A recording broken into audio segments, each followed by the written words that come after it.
India में शायद ही कोई घर होगा जहां फेविकोल ना हो। ये सिर्फ एक गोंद नहीं है, ये भरोसे का नाम है। आइए आज जानते हैं इसकी हैरान कर देने वाली शुरुआत की कहानी। क्या स्कूल का कोई प्रोजेक्ट हो या फिर घर का कोई फर्नीचर बन रहा हो, फेविकॉल तो चाहिए ही चाहिए।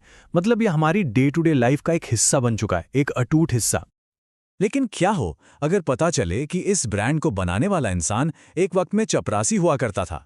तो ये कहानी है बलवंत पारेख की, जिनका एक अनबिलीवेबल सफर शुरू हुआ था बिल्कुल जमीन से। तो चलिए शुरू करते हैं ये कहानी। ये कहानी है बलवंत पारेख के शुरुआती दिनों की, उनके उसूलों की और उन मुश्किलों की जिसने उन्हें एक ऐसी खोज करने पर मजबूर किया जो सब कुछ बदलने वाली थी। तो बात है साल 1925 की। गुजरात के महुआ में बलवंत पारेख का जन्म हुआ। मुंबई से लॉ की पढ़ाई की, भारत छोड़ो आंदोलन में भी हिस्सा लिया, लेकिन डिग्री मिलने के बाद भी उन्होंने वकालत करने से साफ मना कर दिया। पता है क्यों? क्योंकि उन्हें लगता था कि यह पेशा झूठ पर टिका है, जो उनके उसूलों के एकदम खिलाफ था। और अपने इसी उसूल पर टिके रहने की उन्हें एक भारी कीमत चुकानी पड़ी, एक लकड़ी व्यापारी के यहां चपरासी की नौकरी करके। हालात इतने ज्यादा खराब हो गए कि उन्हें और उनकी पत्नी को उसी लकड़ी के गोदाम में रहना पड़ा जहां वो काम करते थे। जरा सोच कर देखिए, एक लॉ ग्रेजुएट चपरासी का काम कर रहा है और अपने ही ऑफिस के गोदाम में रहने को मजबूर है। लेकिन शायद यही वो अंधेरा था जिसके बाद एक बहुत बड़ी कामयाबी का सूरज उगने वाला था। अब उसी गोदाम में काम करते करते उनकी नज़र एक बहुत बड़ी प्रॉब्लम पर पड़ी। देखिए, उस जमाने में जो गोंद मिलता था वो बनता था जानवरों की हड्डियों और खाल से। सोचिए कितनी बदबू आती होगी, और उसे इस्तेमाल करना भी एक सिरदर्द था। दूसरी तरफ जो इंपोर्टेड ग्लू थे वो बहुत महंगे थे। पारेख के दिमाग में एक आइडिया आया, एक ऐसे गोंद का जो साफ सुथरा हो, मजबूत हो, इस्तेमाल करने में आसान हो और सबसे जरूरी हर किसी की जेब में फिट हो सके। और यहीं से कहानी में आता है असली ट्विस्ट, एक विदेश यात्रा जिसने एक लेजेंडरी इंडियन ब्रांड को जन्म दिया।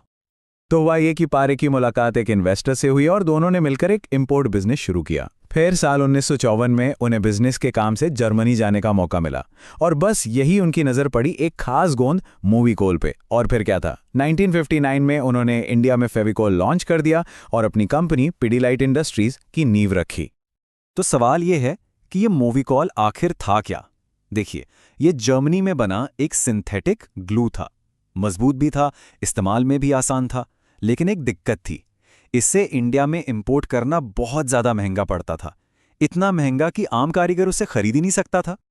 तो जब पारेख जर्मनी से लौटे, उनका मिशन एकदम क्रिस्टल क्लियर था कि एक ऐसा मेड इन इंडिया ऑल्टरनेटिव बनाना है जो हाई क्वालिटी भी हो और इतना सस्ता भी हो कि हर छोटा बड़ा कारीगर उसे खरीद सके।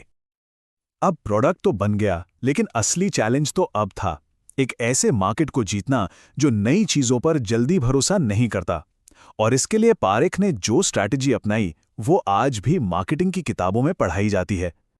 शुरुआत में फेविकोल के लिए मार्केट में जगह बनाना बिल्कुल आसान नहीं था। देखिए, जो कारपेंटर थे वो अपने पुराने तरीकों पर ही भरोसा करते थे, और जो बड़े कॉन्ट्रैक्टर्स थे वो महंगे इंपोर्टेड ग्लू को ही बेस्ट मानते थे।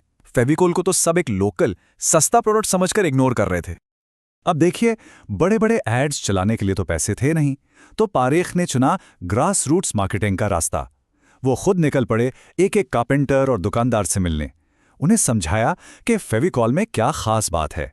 छोटे छोटे सस्ते पैक निकाले ताकि कोई भी इसे ट्राई कर सके। सबके सामने लाइव डेमो करके दिखाया कि देखो ये जोड़ कितना मजबूत है, और भरोसा जीतने के लिए फ्री सैंपल्स भी बांटे। और फिर आया वो दौर जब फेविकॉल सिर्फ एक गोंद नहीं रहा, बल्कि अपनी कमाल की एडवर्टाइजिंग की वजह से एक कल्चरल आइकॉन बन गया। पिडीलाइट की सबसे बड़ी खासियत ये रही कि उन्होंने हमेशा कस्टमर को सुना।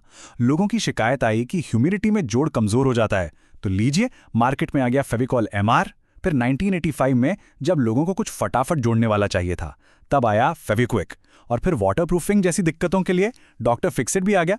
कहने का मतलब है, प्रॉब्लम कोई भी हो, सोल्यूशन पिडीलाइट के पास था। और ये टैगलाइन फेविकॉल का मजबूत जोड़ है, टूटेगा नहीं, ये सिर्फ एक एड की लाइन नहीं थी, ये ब्रांड का वादा बन गया जो आज तक कायम है। फेविकोल के एड्स की तो बात ही अलग है। उन्होंने कभी बड़े बड़े सेलिब्रिटीज को नहीं लिया। उनके एड्स में होते थे हम आप जैसे आम लोग। उनमें होता था देसी ह्यूमर, जिससे पूरा देश इमोशनली कनेक्ट कर गया। वो खचाखच भरी बस वाला एड तो याद ही होगा, क्या कमाल का आइडिया था। चलिए अब कहानी के आखिरी हिस्से पर चलते हैं और देखते हैं कि कैसे फेविकॉल ने चैलेंजेस का सामना करके मार्केट पर अपना कब्जा जमाया। अब जब कोई प्रोडक्ट हिट होता है तो उसके नकली भी बाजार में आ जाते हैं। फेविकॉल के साथ भी यही हुआ। तो पिडिलाइट ने क्या किया?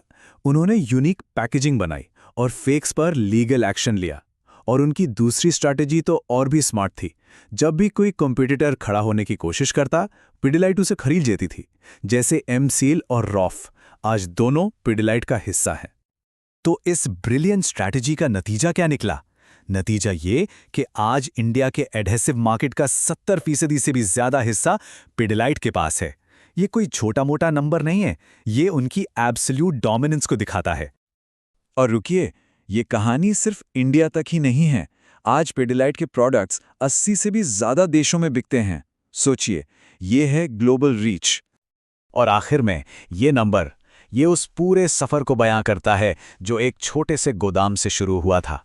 आज पारेख परिवार की नेटवर्थ है $14.6 बिलियन। एक चपरासी से लेकर एक बिलियनियर बनने तक का सफर कमाल है।